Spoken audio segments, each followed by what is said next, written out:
নমস্কার, হরে কৃষ্ণ। আজ আমি চলে এলাম টাং টুইস্টার সিরিজের একটি নতুন টুইস্টার নিয়ে। আগের দিনের টুইস্টারটা তোমরা অবশ্যই ঘরে প্র্যাকটিস করেছো, তো চলো আজকে সেটি রিভিশন হওয়া যাক। পাপা পাকা পেঁপে পারে, পাপা পাকা পেঁপে পারে, পাপা পাকা পেঁপে পারে, পাপা পাকা পেঁপে পারে, পাপা পাকা পেঁপে পারে। বাহ, হয়ে গেল না আজকের রিভিশনটা?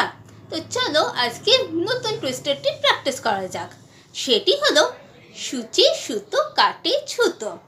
এটা যদি আমরা এরকম নর্মালভাবে বলি তাহলে হয়তো সেটা মাঝখানে আটকে যেতে পারে, কিন্তু সেটাই যদি অন্যরকম করে বলি মজাভাবে তাহলে কেমন হয়?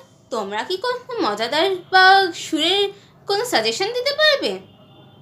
তো এরম করে যদি বলি, যেমন সূচি সুতো কাটে ছুতো, সূচি সুতো কাটে ছুতো, সূচি সুতো কাটে ছুতো, সূচি সুতো কাটে ছুতো, সূচি সুতো কাটে ছুতো, সূচি সুতো কাটে ছুতো, সূচি সুতো কাটে ছুতো। তো এরম একটা মজাদার খেলা হয়ে গেল না? যদি এটা তোমরা সবার ঘরে সবার সাথে যদি খেলো তাহলে একটা মজাদার একটা খেলা হয়ে যাবে। তাহলে এরম টাং টুইস্টার যদি তোমরা প্রত্যেক দিন প্র্যাকটিস করো তাহলে মজাও লাগবে, আবার একটা প্র্যাকটিসও হবে। তাহলে তোমরা নিজেদের মধ্যে একটা চেঞ্জ দেখতে পারবে, নতুন একটা বেনিফিট খুঁজে পাবে।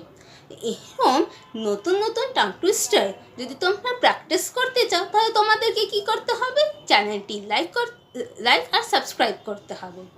তাহলে দেখা হচ্ছে তোমাদের সাথে নতুন ভিডিওতে নতুন টুইস্টার নিয়ে। টাটা।